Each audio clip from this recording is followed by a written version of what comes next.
ये आकाशवाणी रायपुर है। छत्तीसगढ़ी समाचार बुलेटिन के संग स्मिता शर्मा के जय जोहार।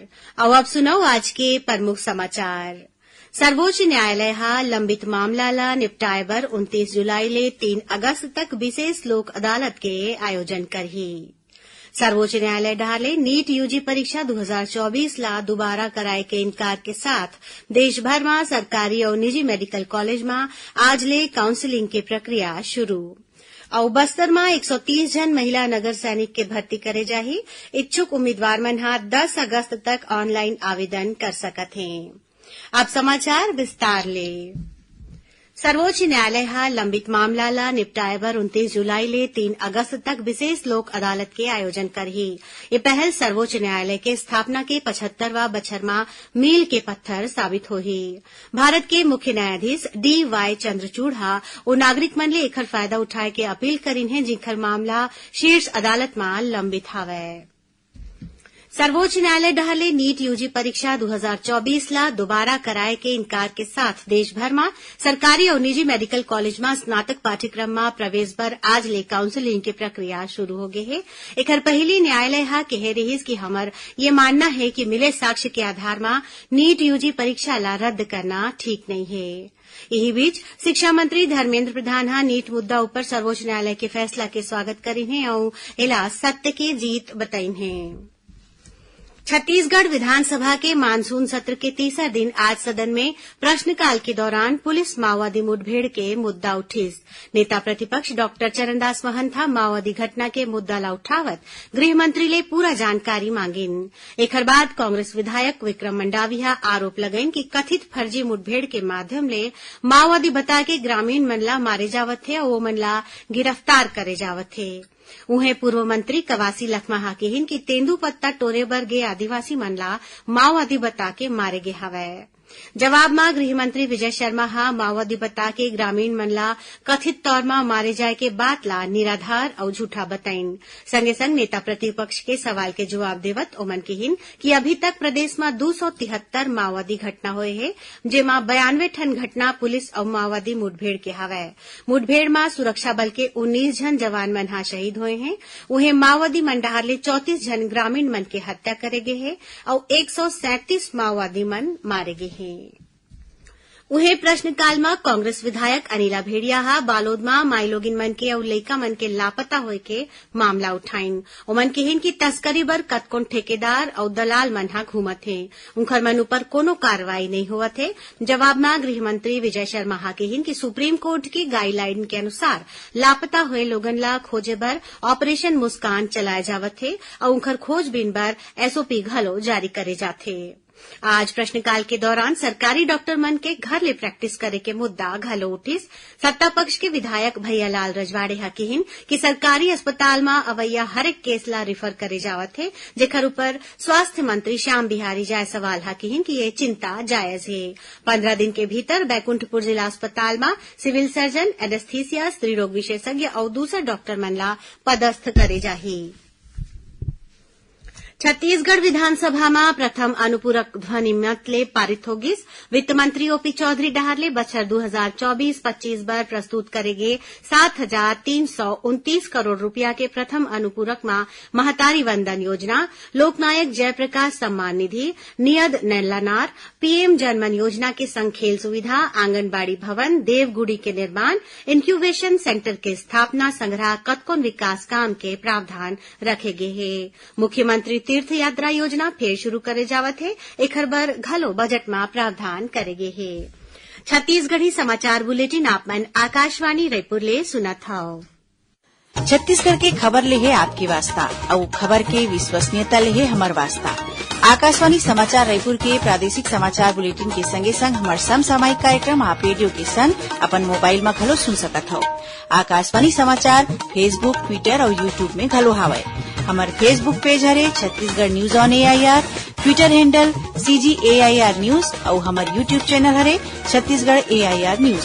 तो अब रेडियो के संगे संग आपके मोबाइल के माध्यम ले हम आप तक पहुंचत हन। छत्तीसगढ़ के हर खबर पर सुनत रहो आकाशवाणी समाचार।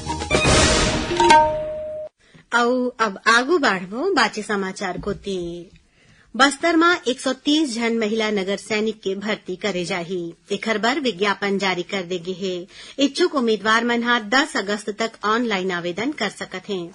खबर के मुताबिक बस्तर जिला में बालिका आश्रम और छात्रावास में रहैया नोनी मन के सुरक्षा बर महिला नगर सैनिक मन के भर्ती होना है। एखर बर नगर सेना मुख्यालय स्तर ले विज्ञापन जारी करे गे हे। नगर सेनानी एसके मार्बल ह बताइन कि जिला पुलिस बल में भर्ती बर होमगार्ड के अभ्यर्थी मन ला 25% तक आरक्षण दे जाही। भर्ती के दौरान मूल निवासी प्रमाण पत्र, शैक्षणिक योग्यता, रोजगार पंजीयन, जाति प्रमाण पत्र और शारीरिक योग्यता पूरा करना जरूरी होही। प्रदेश में कथित रूप ले बिगड़त कानून व्यवस्था और नकली खाद बीज के बिक्री ला लेके प्रदेश कांग्रेस आज रायपुर में विधानसभा के घेराव करे के प्रयास करेस। घेराव के पहले दिल्ली ले रायपुर पहुंचे कांग्रेस के प्रदेश प्रभारी सचिन पायलट, पूर्व मुख्यमंत्री भूपेश बघेल, नेता प्रतिपक्ष डॉक्टर चरणदास महंत और प्रदेश कांग्रेस अध्यक्ष दीपक बैज संघरा कांग्रेस के कतकुन बड़े नेता मन सभा ला संबोधित करेन। प्रदेश के सरकारी राशन दुकान मन में निम्न स्तर के चना वितरण के जांच करे जाही। ये घोषणा खाद्य मंत्री दयालदास बघेल करेन है। ओमन नेता प्रतिपक्ष डॉक्टर चरणदास महंत डहारले ध्यानाकर्षण के दौरान राशन दुकान मन ले निम्न स्तरीय चना वितरण के जांच के मांग करे जाय मा ये बात ला कहिन। डॉक्टर महंत बताइन कि कईठन जिला में खराब चना बांटे गे हवय। उन्हें पूर्व मुख्यमंत्री भूपेश बघेल पूरा प्रकरण के जांच विधायक दल ले कराए के मांग करेन। ध्यानाकर्षण के दौरान ही भाजपा विधायक रोहित साहू के राजिम में बस स्टैंड बनाए के मुद्दा पर मुख्यमंत्री अरुण साव 2 करोड़ रुपया के लागत ले राजिम में बस स्टैंड बनाए के घोषणा सदन में करेन। रायपुर के नालंदा परिसर के तर्ज में प्रदेश के 13 नगरीय निकाय में लाइब्रेरी बनाए के प्रस्ताव ला वित्त विभाग मंजूरी दे दे हवय। लाइब्रेरी ला नॉलेज बेस्ड सोसाइटी मतलब ज्ञान आधारित समाज के प्रतीक के रूप में प्रदेश के आने आने जगह में बनाए जाही। एखर बर 85 करोड़ रुपया ले ज्यादा के राशि मंजूर करेगे है। प्रदेश के 4 नगरीय निकाय में 500 सीटर और 9 नगरीय निकाय में 200 सीटर लाइब्रेरी बनाए जाही। दंतेवाड़ा जिला में सुरक्षा बल 1 लाख रुपया के इनामी माओवादी ला गिरफ्तार करे है। माओवादी ऊपर अरनपुर थाना में कतकुन मामला दर्ज है। मिले जानकारी के अनुसार अरनपुर थाना क्षेत्र के बुरगुम नीलावाया क्षेत्र में डीआरजी और बस्तर फाइटर्स की टीम तलाशी अभियान में निकले रहिस। यही दौरान ग्राम बुरगुम तीर सुरक्षा बल ये माओवादी ला घेराबंदी करके पकड़िस। ये माओवादी बुरगुम क्षेत्र में जनताना सरकार के अध्यक्ष पद में काम करत रहिस। उती कांकेर जिला में 3 जन इनामी महिला माओवादी मन पुलिस के आगू आत्मसमर्पण करीन है। एमाले 1 जन माओवादी ऊपर 5 लाख और 2 जन ऊपर 1-1 लाख रुपया के इनाम रहिस। ये महिला मन में 1 जन गढ़चिरौली डिवीजन में एरिया कमेटी के सदस्य रहिस और दूसर टेलर टीम के सदस्य रहिस। यही बीच कोंडागांव जिला के इरागांव क्षेत्र में अवैया कोटकोडो तमोरा इलाका ले पुलिस 5-5 किलो के 2 टन आईडी बरामद करे है। सावन के महीना में शिव भक्त मंडहार ले अमरकंटक ले भोरम देव मंदिर तक 150 किलोमीटर के कावड़ यात्रा शुरू हो गई है। उप मुख्यमंत्री विजय शर्मा के निर्देश में ये यात्रा ला सुरक्षित बनाए बर विशेष इंतजाम करे गे हवय। उन्हें कावड़िया मन बर 15 ले ज्यादा जगह में डॉक्टर और स्वास्थ्य कर्मी मन के ड्यूटी लगाए गे हवय। सुरक्षा ला देखत पुलिस पेट्रोलिंग घर लो करे जावत है। मौसम विभाग के अनुसार ऊपरी हवा के एक ठन चक्रीय चक्रवाती घेरा झारखंड और ओकर तीर तखार में मौजूद है।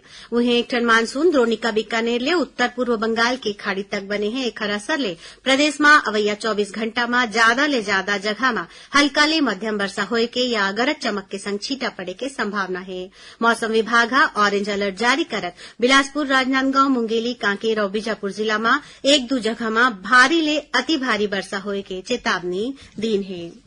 आखिर में प्रमुख समाचार एक घाव फिर। सर्वोच्च न्यायालय लंबित मामला ला निपटाए बर 29 जुलाई ले 3 अगस्त तक विशेष लोक अदालत के आयोजन करही।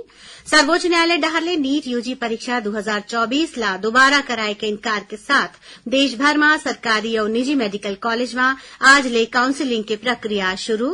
और बस्तर में 130 जन महिला नगर सैनिक के भर्ती करे जाही। इच्छुक उम्मीदवार मन 10 अगस्त तक ऑनलाइन आवेदन कर सकत हैं। एकरे संग छत्तीसगढ़ी समाचार बुलेटिन इहे सिरावत है। जय जोहार।